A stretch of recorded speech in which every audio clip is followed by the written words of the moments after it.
And hello, everybody, and welcome to this live interview event with BigWorldNetwork.com. I'm Jim McGovern, joined today with co-hosts Amanda Mavison, COO and Managing Editor at BigWorldNetwork.com. Hello, Amanda. Hello, good afternoon, everybody. And also with us is co-host Mario Hernandez. And hey, what's up, guys? Mario, why don't you tell them how they can ask questions, because I always mess that up. Yes, it's fine. Let me take care of the hard stuff for you, Jim. There's two ways you can reply here if you ever want to ask questions and we answer them live on air. You can ask at questions@bigworldnetwork.com, or if you have a Google Plus or a Gmail account, you can actually ask questions right here on the live program, and there should be a link at the bottom of the image that says you can ask questions and all this good stuff, and you have to log in. But you can ask right here, so please do if you have the opportunity, because it's great to have questions right off the bat. So. All right, thanks. And we're especially honored to have as our guest today Paula Flumerfelt, and she is author of Big World Network series Lunar Grim and Mathieu. With Lunar Grim scheduled to release as a paperback, ebook, and audiobook later this year. Paula, thank you for joining us. Thank you for having me. Hey, we're excited. So kind of our routine is I'll ask you a few questions, and then when you get tired of me, we'll have Amanda ask you a few questions, and then Mario gets to ask you the Big World Network 5 questions. So let me ask you this. Actually, we were talking a little bit earlier when we were testing the video. But to share with everybody else, where did you grow up as a child? I was born in Salem, Oregon, and then I ended up moving to California when I was around 10, stayed there for about a decade, and I just recently moved to Texas. So that's been a big change. That is a big change. And then you said you spent some time in Lake Tahoe, right? Yep, I go there every year to our timeshare. We go during the summer, and we just kind of go have a little family vacation and spend some time together. I'm very jealous. You're not much of a winter person then if you go in the summer. I like the rain and I like snow. I just don't like driving in snow. So I avoid Tahoe because it's all snow in winter. Yeah. Well, you got a skier or snowboarder? No. Isn't that a nice place to ski? I'm more of a fireplace cocoa kind of person, you know. That works. The chalet, staying in there the whole time. Yeah. Well, I mentioned earlier when we were talking, my aunt lives in Tahoe, and she's always emailing stories about shoveling the snow off her roof. You know, so it sounds like a little bit much. It's too much. Anyhow, did you write much as a child growing up? I did kind of. I've actually, with moving, found a lot of stuff my mother kept, and I wrote some stuff, not great stuff, thankfully. No child prodigy here. My first story was actually called The Mean Sea Urchin, and it was about a princess named Pickly Poo who decided all the sea urchins made her mad, and she banished them to the sea. I like that. I like that. I like the title, too. So that started early. Could be a children's book. Don't sell it short. You know. I always laughed as I read it because I also did illustrations, and I cannot draw stick figures. So there's just a bunch of scribbly lines in the shape of a circle that's supposed to be sea urchins, I guess. But I made a great triton. It was all glitter. Gotta have the glitter. So what's your favorite place to write when you do write? You know, especially with the deadlines with writing in the episodic format. Where do you like to write, or how do you write? Do you write on paper, laptop? I actually have an app on my phone called Color Note, and I do 95% of my writing there because inspiration will hit me when I'm at work, and I'll like stop on my 5-minute break and bust out like half a chapter, and then at lunch I'll go back through and read it to make sure it doesn't sound completely crazy, and then eventually I email it to myself and actually put it into a Word document. Okay, you are the first person I've ever talked to that actually writes on their phone. I can barely get a text message out, and it's so frustrating. How do you do that? You must be so fast at typing on it. Oh, people don't like to text with me because before they send me back a 5-word reply, I've written them 6 paragraphs, which I know frustrates people. But I actually wrote almost all of my first book, Mathieu, on my phone in between classes at high school. You're kidding. Crazy. That's awesome. No, Wow. unfortunately. Then my phone died the first time, and I cried a little because I had to rewrite about half a book. Oh, I know how that feels. Well, not for my phone dying, but yeah, nothing worse than losing some of your decks. So Oh, yeah. what subjects are you deficient in now then, since you spent some time writing in class? Well, I mainly did while we were walking around the track and PE, texting, writing when the teacher wasn't watching. But, I actually did a lot of it during my English class because when they would assign reading, it usually ended up being a book I'd already read or was already so far ahead of everyone that while they were doing silent reading, I'm over here writing a book. And my teacher that fried my teacher. He was like, why can't you just do the reading? Hey, are you a pretty prolific reader? I am. I read at a ridiculous rate, and it kills my mother because she will buy me a book that I've wanted for my birthday, and I'll be done with it in 6 hours, and she'll just be like, "Why'd I spend the money?" But I'm sure you enjoyed it, and that's all that matters, right? Oh, absolutely. And I read them 5 times, back to back, and I really enjoy the things I read. I just read through them so quickly that I run through material at a really high rate. Yeah. Well, people spend, $20 on a DVD movie, and that's over in an hour and a half. So Exactly. yeah, it's just they don't see it. How well do you like the format of the episodic writing? Do you enjoy that, or would you rather sit down and crank out a whole novel at once? Are you a fan of it? Does it fit your personality or your style of writing? I think it fits my personality pretty well. It's both really good and really bad for me, as Amanda can attest to with my constantly late episodes. Is it pushes You're not alone, so. They are long. It pushes me to actually write things and not be that lazy person that I write half a book and then I don't write anything for 6 months. So it always kind of keeps me on the ball with writing, but at the same time, it's not such a daunting undertaking. I've done NaNoWriMo now for 6 years in a row, and I've finished every single time. And I've also cried and spent many nights, wishing that I had other passions because I feel like I'm stupid when I'm 1,000 words behind. And so it's nice because it gets me writing almost daily, but without being overwhelming. Yeah. Amanda, I'll ask you questions about your specific writing, but is there any kind of writing you'd like to try that you haven't done before? There is. I think I would like to try writing something in a first-person perspective because everything I write is in third person. And I think that there are 2 very different writing challenges, both for discovering characters and for actually telling the story. Because in first person, it becomes so personal, and you have to invest in the characters, but without writing in the sense that you know what's coming.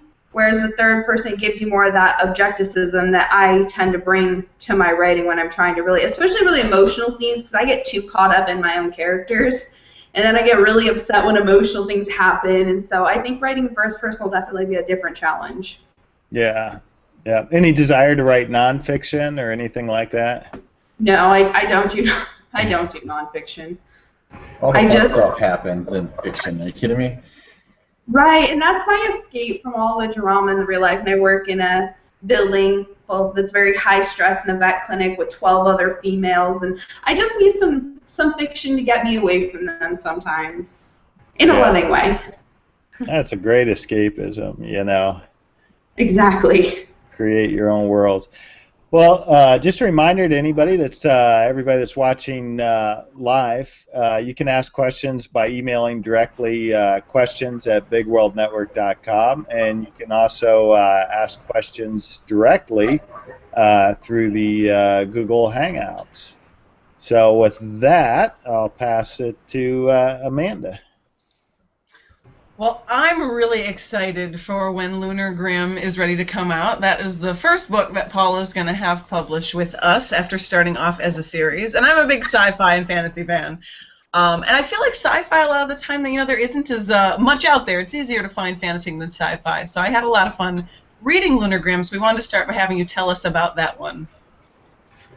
Well, Lunar Grim was kind of my spur-of-the-moment brainchild after going into a Netflix coma and then marathoning an old 90s show called Boy Meets World for about 6 hours. It was about 3 a.m. when I came up with this harebrained scheme, and it's funny, people like to tell me it really reminds them of a show called Firefly, and I always laugh because I've never seen that show at all. And everyone's like, you should really watch it, and I'm like, oh, I don't want to, though.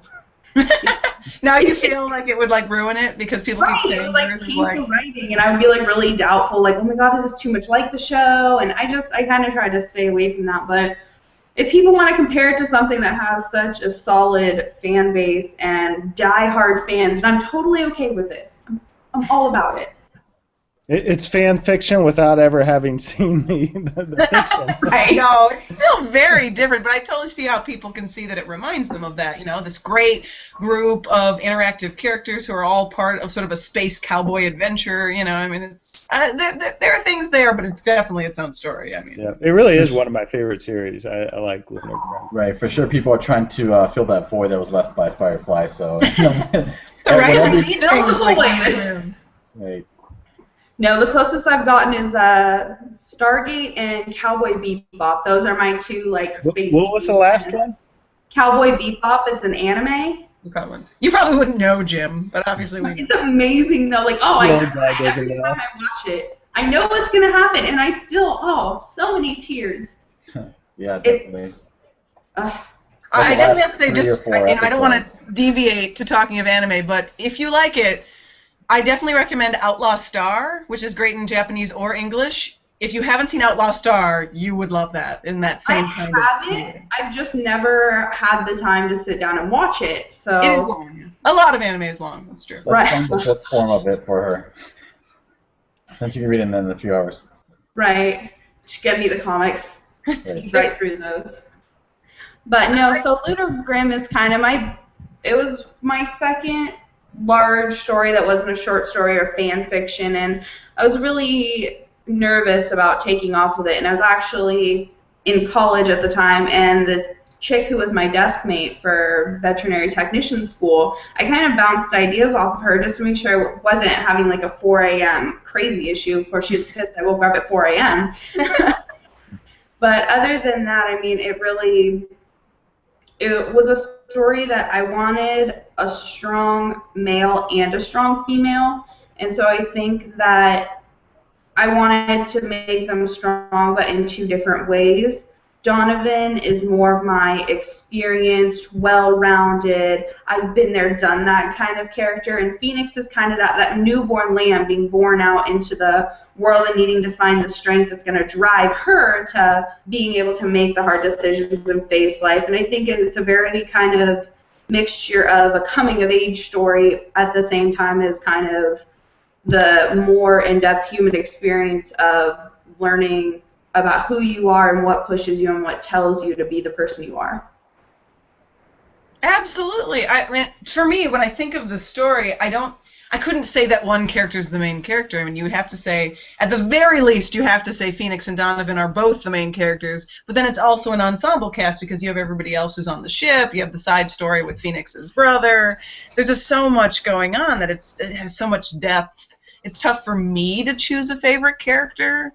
Could you choose a favorite character, or would that not be possible for you either?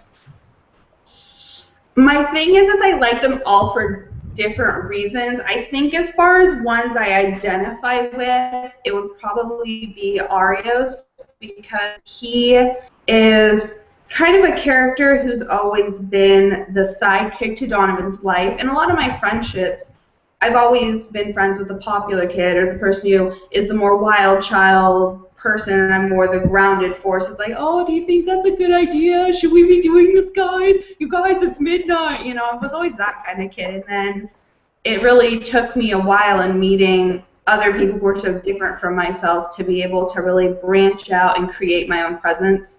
And I think I identify with him because he really goes through this struggle of, he's a very kind of quiet individual, but then when he meets Phoenix and everything that happens around the whole James arc, it really brings him to the forefront as a main player. Well, now to do something completely different from Lunar Grim, even though you wrote it first, you actually brought Mathieu to us after Lunar Grim. I'm remembering that correctly, right? Yeah, we started running Mathieu second, right? Yeah. So I know that it was one that you actually had previously self-published, correct? But you wanted a chance to revamp it before you moved forward with the story. And Mathieu, while it has a little bit of, you could almost say steampunk elements, it definitely has more of a fantasy feel than sci-fi. So why don't you tell us more about that one? Mathieu was the very first thing I ever wrote, so I was really protective of it, and I was kind of greedy, and I didn't want to share it with anybody until I reached that point where I was comfortable. And it took me a while, but Mathieu is about a character who is an orphan, and he has magic, which is uncommon for the area where he is growing up. And he ends up thinking, like all teenagers, I can run away and do this by myself. I'm a big kid. I can manage. But he actually does it and gets himself in quite a bit of trouble, which is super, and then ends up basically getting adopted by the royal family into a very protective kind of position while still being included, and he really grows. And then it all just hits the fan about a third of the way into the book. That's a good way to put it. And then everything kind of goes to hell after that. And then it all just hits the fan. But no, Mathieu was definitely, it was actually one that I started with NaNoWriMo. One of my friends wanted to do it, and she wanted a partner to kind of write with, to push each other. And so I had been thinking about the character Mathieu for a while, and I actually used to and still do. I do email role-playing with other people, and he started off as a role-play character of mine, and he ended up kind of, through the role-play, creating his own backstory and really getting his grounds. And I really felt I had a solid enough base with him to try to write something with NaNoWriMo. So no idea, no plot in mind. I just decided now he's an orphan with magic. I just kind of hit the ground running, hoping it wouldn't all blow up in my face. And that was how I cranked out probably the first third of his book, and I ended. Am I allowed to do spoilers about my book, or do I have to shut up? Because it's a good question. Do you want us? I suppose if we say spoilers, then people can know to stop. I don't have a graphic for that. Sorry. I don't have a spoiler graphic. Well, then I'll just put it this way. I wrote with NaNoWriMo up to the point where the plot really has its big moment and everything changes. And then I left myself hanging with, what do I do now? And I finished writing that book in high school when I was kind of going through a hard time, and it was sort of my little cubby that I came to and I wrote with, and I really used the characters to express some of the frustrations I was having with life, and hopefully it's a nice medium point that both adults who are looking for a good read can get into it, but also people who are kind of in that weird in-between stage can identify with this character who is so different from everyone else around him. I think you're one of the youngest authors we've had, Paula, when you started. But you know, that's a good thing. I was just reading, you know, so many older authors try to write for a younger audience, and they can see right through that, you know. There's You're not a teenager. Yeah, exactly. You're trying too hard to sound like one, you know.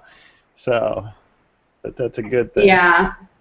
And I do think that Mathieu is one of the... I definitely try to... Right between. I was just going to say, it definitely is that balance between, you know, those people who enjoy reading young adult and reading adult. It you know, is right on that line of being a little bit for both.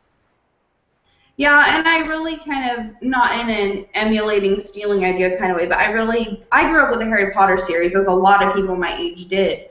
And that was really a character in a story that grew with me. And I wanted Mathieu to be the same way. I wanted him to be someone that people who are kind of in that growing stage could identify with, like, wow, you know, he's an orphan. He doesn't fit in with other people. He doesn't look like other people. He doesn't have any of those similarities and bonding points that a lot of people capture onto in those early and mid-teen areas. But I also wanted to show, you know, you can have a great friendship with someone who's nothing like you. You don't have to have anything in common to really create that bond that lasts a lifetime and that changes you as a person.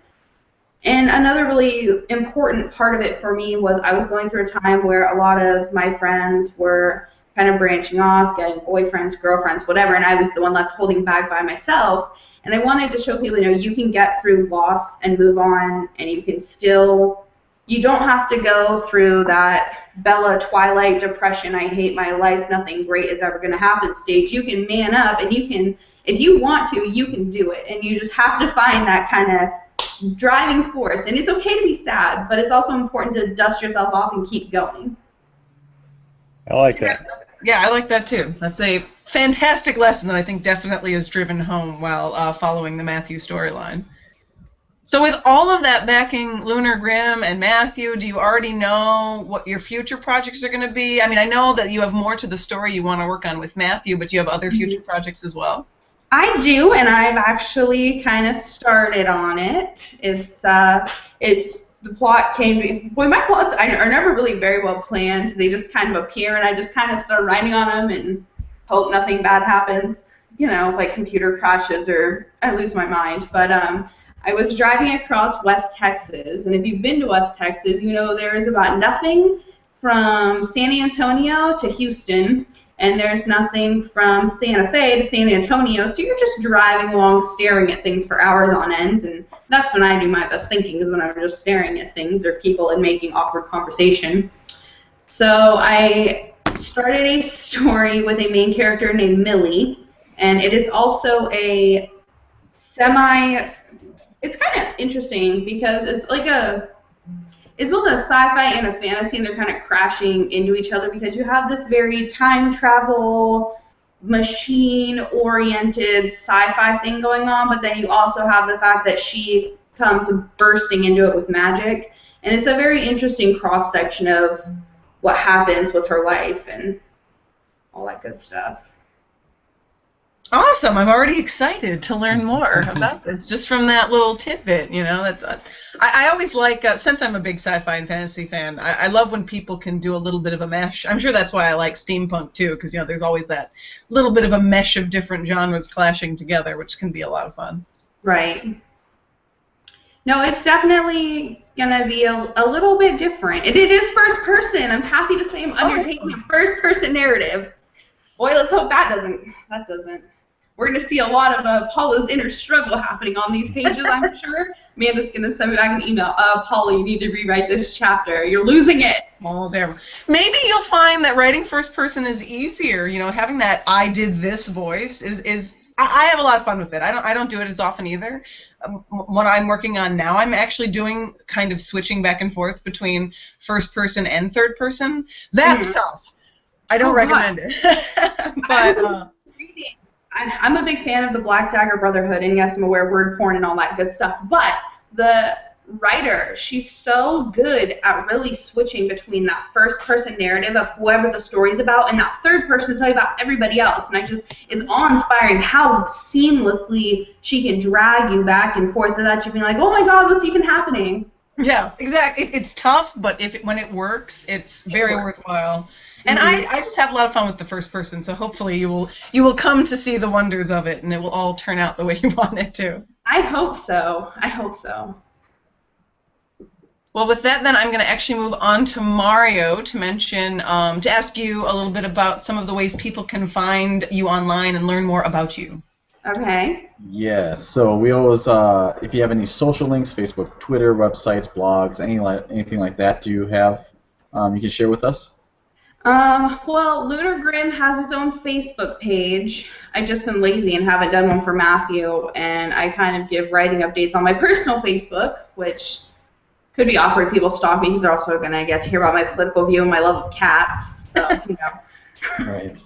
But I am kind of working on slowly building a presence, because I started out writing so young, I didn't really feel like I was at a point in my life where I wanted to advertise myself to people, because I knew it's hard to be a young writer from what I understand, with a lot of really high-powered writers like the kid who wrote the Aragon series, and I've read a lot of interviews of him about trying to go through college and just that intense scrutiny his life went under, so I've kind of avoided the social media, but now that I have a job and I'm out of college and I feel kind of like a big girl, I might do a little bit better job of making sure that people can connect with me.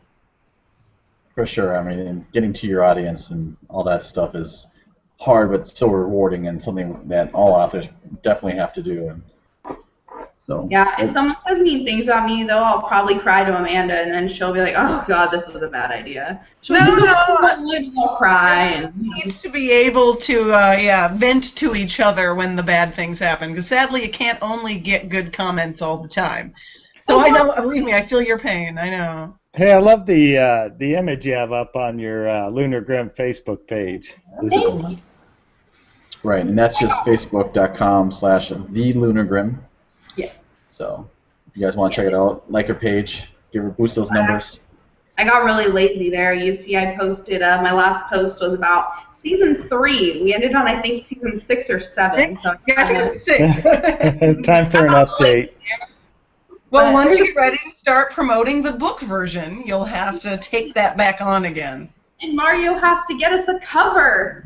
Right. That infamous cover that is just in limbo because of artists not fulfilling what I asked them to do. But I promised you I will get you something, and I will. And it'll be amazing. For you. We should email about this. We should yeah. I have an artist that usually when I come up with characters, she's who I commission to kind of bring them to life because, like I said, stick figures are about my artist abilities. She's great. You'd love her, Mario. We'll talk about her later. Yes, please do. Bug Mario anytime. Yes, that's what I'm here for. So you got a Facebook page. You don't have a Twitter or blog or anything. That's cool. That's fine if you don't. But so let's move on to, we always ask our authors these 5 questions. And they're just simple little questions. Do you have a preference on whether or not, a preference on ebook, paperback, hardcover, audiobook? What's your reading or listening pleasure?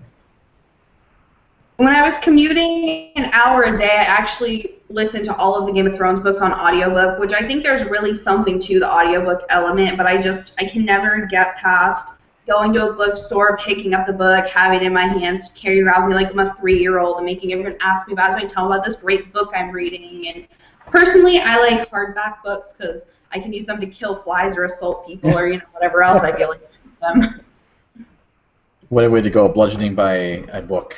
Yeah, exactly. Just don't disagree with my opinion about this book. Definitely call it on your house. Right. Yeah, that's how it works. Other than your books, because I know you love them, but do you have another favorite book or something that really inspired you when you grew up? Yes, I have. There's a child's book called The Wingding Dilly, which is my favorite book of all time. It is a child's book about a dog who doesn't feel like it. It's kind of silly because the kid who owns him has to go inside for dinner or something, and the dog feels like nobody loves him and nobody wants him, so he runs away and finds this witch, and she transforms him into this thing that's part giraffe, part elephant, part this, part that, and he finds out that he doesn't really fit in being this great, wonderful thing that he thought he would be, and in the end he just wants to go back home as a dog and be with his buddy. And it's a good kid story. It's really long, so don't tell your children about it unless you have a couple hours to invest, but it's a good story. And then as an adult, I have 2 favorite books. One of them is called Warbreaker by Brandon Sanderson. He is a fantasy writer, and it was the first ebook I ever read. I will admit to this. It's the first book I ever bought as an ebook. And it's about 2 sisters and these different kind of paths that their life take that are different from what they expected. It's got a very feminist empowerment quality to it, and you never see what's going to happen in that book. It's a great story.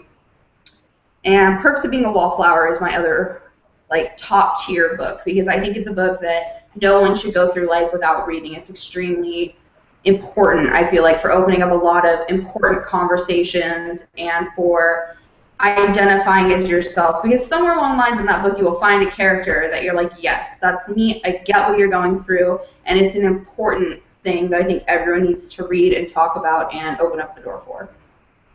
Very cool.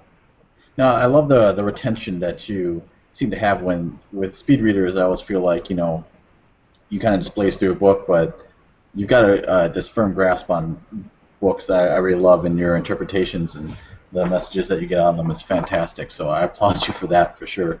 It takes me forever to read a book, and I still don't get half of it after I'm done.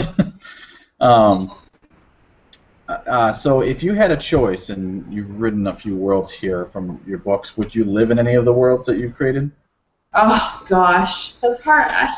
I might live in Matthew's world just because having some magic might be cool, but there's a lot of stress that comes with his world because you got crazy grandmothers with families that turn into werewolves, and you got vampires that are weird. You have people trying to kill each other, and I don't really want to die, personally. I would not be a front lines girl. I'll be in the kitchen. Y'all let me know when it's over kind of person. And Lunar Grim, I feel like, even though I don't describe it, like they have to run out of water sometimes, so I'm guessing hygiene is not high on their list. Let's hope somebody invented something that would work for replacing showers if you can't actually take a shower. What is it? I bet Elsa thought of something. He's like, aha, this great idea. I bet you it happened. I just didn't bother putting that in the book. It's like that TV show you watch where no one ever stops to go to the bathroom, and you're like, right. Oh, this is realistic. I wonder how they do that, yeah. I totally did that too, like in hindsight. Damn. Amanda, we need to rewrite. Quick, edit. We need toilets in every scene. Some mention of how they shower. All right. Right? I know in Star Trek, the Enterprise only had like one bathroom. Like if you see the schematic, there's like one place on there, and a rubber duck apparently. Captain's like, I have priority. No one goes in there before me in the morning. But I would hope each person would have their own bathroom. That would be nice. I would hope. But then if it's small, I have some theories, but that's for another show. I'm not going to. That's like the and living together. I'm sure with one bathroom, that had to have been fun. Right. Do you have a big inspiration for yourself in your life, be it a person, be it anything that really got you into writing? Probably, I'm an only child, so I don't really have like siblings I identify with or anything like that, but I do have to say my mother was always supportive of my crazier ideas, which was probably good because she was also willing to be brutally honest with me and tell me that's not a good idea. So she's definitely been inspirational to me in the fact that she's never given up on whatever stupid undertaking I decided we were going to do. Her favorite words are, so I have an idea. And I've used those words with Amanda a few times. I know she's always loved what's come next because it's generally something crazy. But she always inspired me to kind of go for gold. And if you don't get there, then you don't get there. But you had a hell of a time trying. That's nice. I like that. I mean, mothers can always be the most supportive, and I can feel you with that one. So do you have a favorite genre that you read, or one that you do just for your own pleasure, not so much write for? Fiction in general is kind of my wheelhouse that I love just because it depends on what I'm in the mood for. Like the Mercy Thompson series is an amazing book series, but it's very slice of life, low fantasy, but I'm also a huge fan of the Lord of the Rings books, and I'm very all over the map. The only thing I don't like is nonfiction because I get so bored I don't care about real life. I just every day. We get enough of that in real life. Right? Gotta live it. We don't want to read about it. Exactly. Like an encyclopedia or something if we're going to learn about that. Self-help and embetterment is not my strong suit. Yeah.